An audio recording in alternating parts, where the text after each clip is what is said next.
Looking back, I don't know why I was ever ashamed of this. I never wanted to get married, never telling people this, like anyone. I dated people here and there, but none of them, like zero of them. I hope if they're watching this hopefully isn't the first time they're hearing this. Hey you guys, and welcome back to my channel. Today I want to change things up and talk to you guys about regrets. I feel like in this day and age, people are more focused on their goals and future aspirations, and that is great and fantastic, but I think there's something to be learned from reflecting. And if you do have regrets, things that you could take from those experiences to enrich your future self. Now, for complete transparency, I personally feel that I have lived a very privileged life. I have been able to accomplish things, have experience, and live a certain lifestyle that does come from the level of privilege that I have been given from birth. And we're not here to discuss different people's privileges. We're just here to reflect on regrets.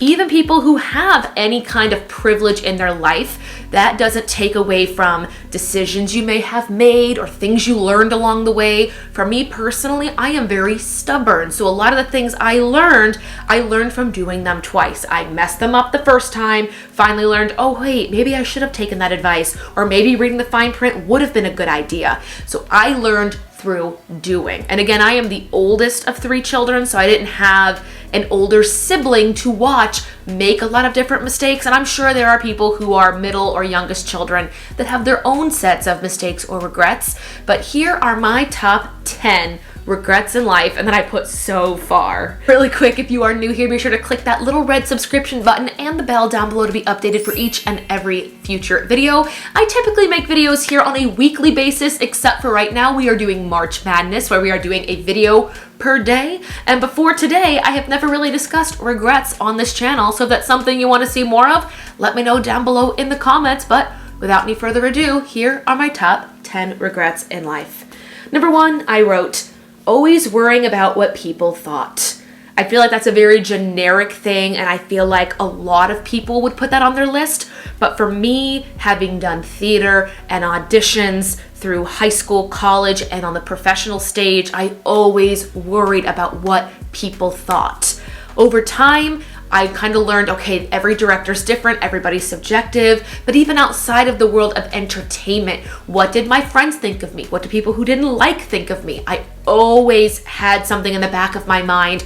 Oh, I should go try this. Oh, I don't know. That might really upset such and such. I always worried and reflected not on how I felt about something, so to speak, but how other people would perceive that action or perceive me. That led to me in my younger years being very private about things I wanted to try. Like if I wanted to try a sport or a hobby or something, I maybe wouldn't tell anybody for a while so I could go try it.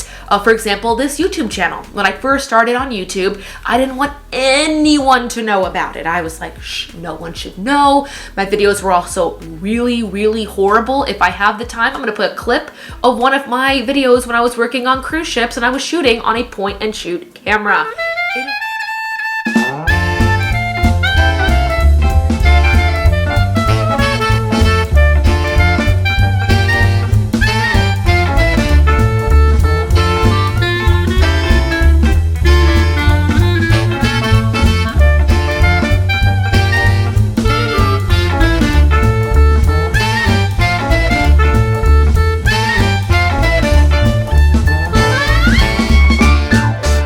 It is not cute, and I wanted no one to know about it. So, number 1 on my list, always worrying about what people thought. Now that I am older, hopefully wiser, and I realize whose opinions in life matter, the ones that I personally believe matter, everybody else, they can have their thoughts, and that's great, and I can have mine, but number 2, I wrote not being more open-minded about trying things. Again, this goes back to number 1, but even outside of people's opinions, I would be very close-minded about trying things. For some reason, sports keep coming to mind, but I would be very against trying anything athletic. Like, hey, Kristen, you want to go try to run your first 5K? Oh, I'm horrible at running. Not, oh, that'd be a great idea. Can I have 8 weeks to prepare? Just very close-minded towards things. And again, now that I'm older, I might do a little bit of research. I might see people's opinions or reviews about their experience doing said activities or hobbies or skills that I am contemplating trying out. So just being open-minded about trying new things. Number 3 is not establishing a workout or health routine sooner. Oh my gosh, yes. Recently, someone said to me, Kristen, you brush your teeth every morning, whether you're happy, sad, stressed, whatever. Why aren't you like that with your fitness? Why aren't you getting up and doing a workout every single day? Obviously with a day of rest, of course. And I thought about it. Working out for me is one of the few things I will make excuses not to do because it's not on autopilot. Things like getting out of bed, brushing my teeth, putting in my contacts, minus today, are things I will do no matter what. They are part of my daily routine. I don't even think about them anymore. And I know that people change over time and routines and maturity and whatever, but when it comes to working out, healthy dieting, when stress and anxiety come into the picture, that all goes out the window. For me, it's kind of like, oh, I'll focus on them if I have the time to focus on them. I don't say that's a priority. I will carve out time to make that a priority and keep that part of my life going. And it's something I am working on. Like I have mentioned several times on this channel, I'm a big calendar blocker, so I work on Google Calendar, and in doing so can block out time that I will say, hey, I'm gonna do a yoga class, or I'm gonna do a strength training, or a Zumba, or a lifting, whatever it is. Even if it's only 25 to 30 minutes, just getting used to it. When I first started Zumba to get ready for my wedding, I was always sore and tired, had to stop every couple songs, and now when I go, which is maybe once or twice a month in person because they only let 10 people in the space, I'm in the front row. I know majority of these songs. I don't have to stop. I can push. I can do about 600 to 700 calories an hour on the Fitbit. So I've already proven to myself, if I just give myself the time to get used to it and keep an open mind, I can do most things. So why I didn't set a workout and fitness routine at a younger age is a regret, but it is something that I can reflect on and say, hey, you didn't do it then, and you can't change that, so let's go work on making tomorrow better. Side note, Kristen, you should work out today. Oh, number 4, I wrote blaming circumstances for my inexperience. And I actually wrote the verbatim excuse I had for everything. If there was something I didn't know or I messed up, rather than say, yes, I messed up, I won't do it again, my scapegoat would literally be, we didn't learn this in school. And A, now that I'm a teacher, and B, now that I'm old enough to know better, I realize 95% of the things that are important to know, you don't learn in school. If you're a student of mine and you're watching that, go rewind and watch me say it again. You don't learn in school. And I would hold on to that excuse. If there was something financial or taxes, there was a year that I owed so much more in taxes than I thought. I don't remember exactly what I thought I owed, but it was so much more. And I would get so frustrated and overwhelmed, and I would hear like, oh, you should have known, or whatever people were saying to me. And I would just get so defensive. We didn't learn this in school. Why did I have to learn, insert useless thing from Algebra 1 into this equation? I realized later in life that excuse was holding me back because it was making me not want to go learn those things and be open-minded about those things. It wasn't until I was in some employment training for one of my corporate jobs and I gave that excuse. In a job. I was hired in a corporate job, and the woman running HR, who was this sassy, brilliant lady, but at that time I hated her because she would tell you things that the sensitive ears of my younger self didn't want to hear. And she looked at me and she said, honey, how long have you had Google? Are you really holding on to that excuse? And I A, hated her in that moment, but B, hating her didn't make her wrong. She was right. And from that point on, I stopped using that excuse. If you're someone who was in my life like maybe 3 or 4 years ago, I would say that phrase, and I haven't anymore.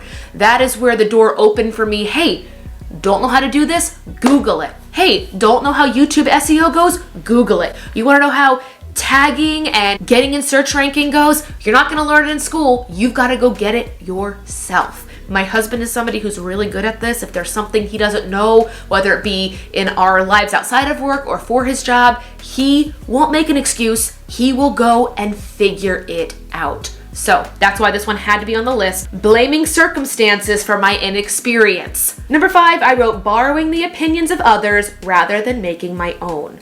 I remember in high school and college, there were certain people that I would meet in a class and wouldn't know them personally, but think, oh, they're kind of interesting. I should get to know them. But then my close circle of friends would say, oh, no, you don't want to know that person. Their whatever opinions were there at the time. And I would just take their opinions and make them my own, which is very dangerous. Do not do that. But over time, I realized, that's wrong. Maybe they were nice. There was a situation, I want to say my second or third year of college, where a girl who my circle of friends had written off. They were, she's all of these expletives. I don't remember exactly what they thought about her because clearly that was not important. But this girl reached out to me when I was upset and vulnerable. Some really dramatic crap had happened.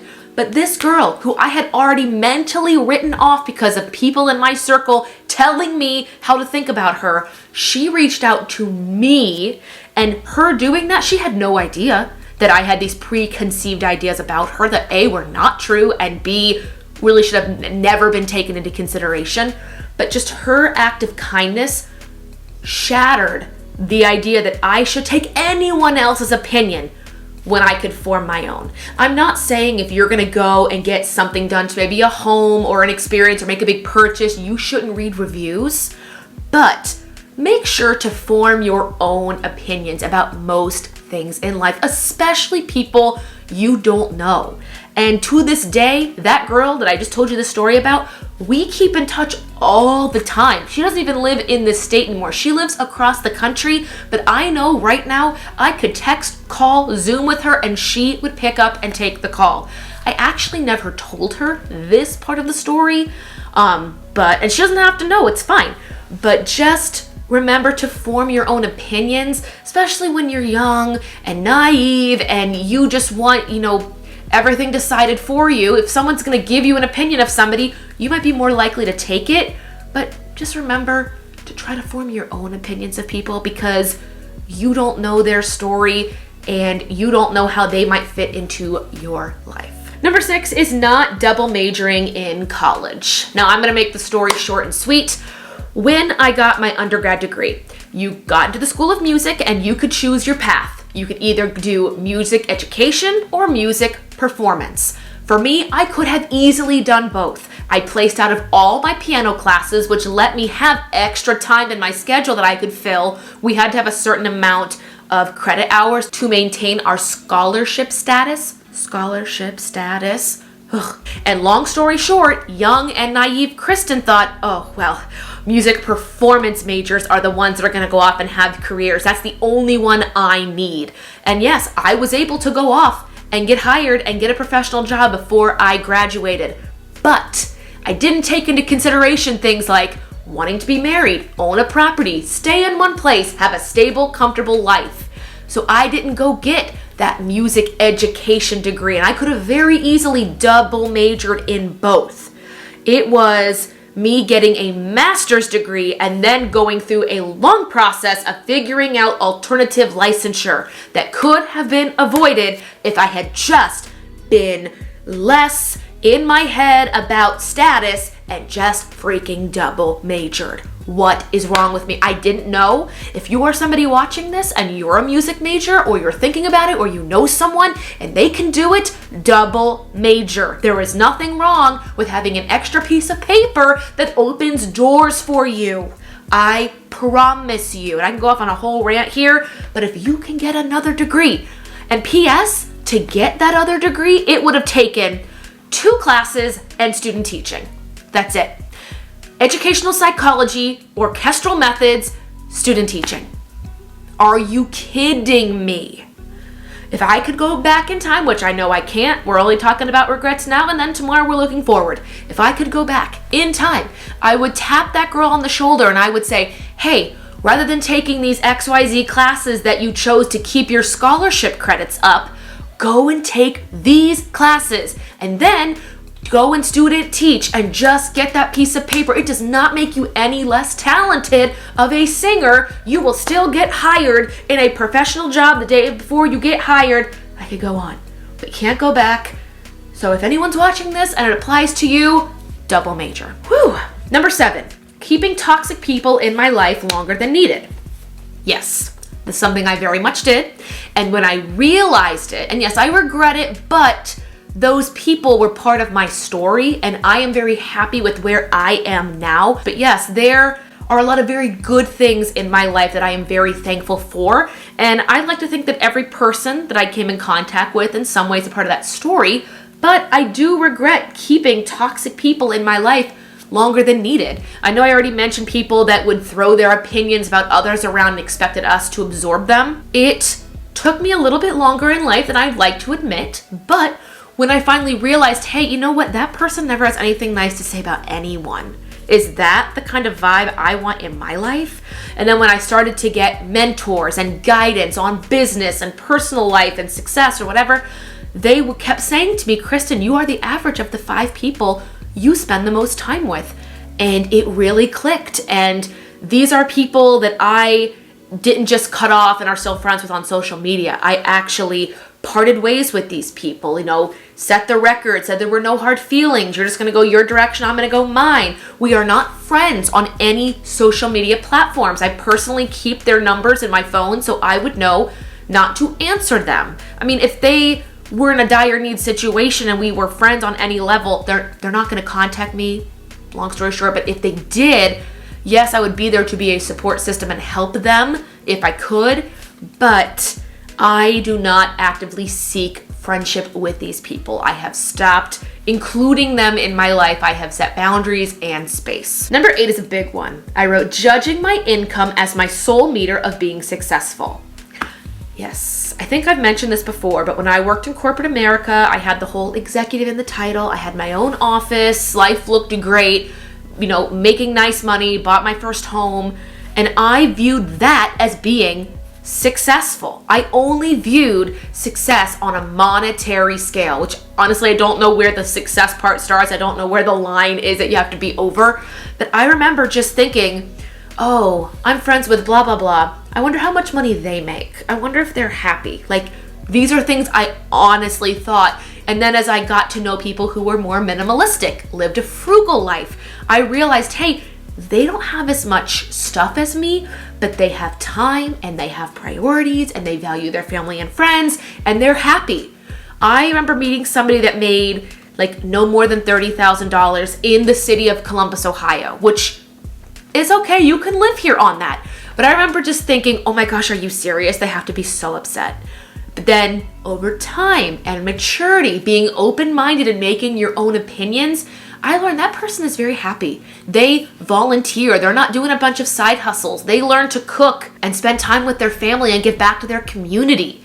And that's when I finally realized, hey, you can't just base someone's happiness and success on their income. And then on the other side of the spectrum, I started meeting a lot of people who made 6- and 7-figure salaries.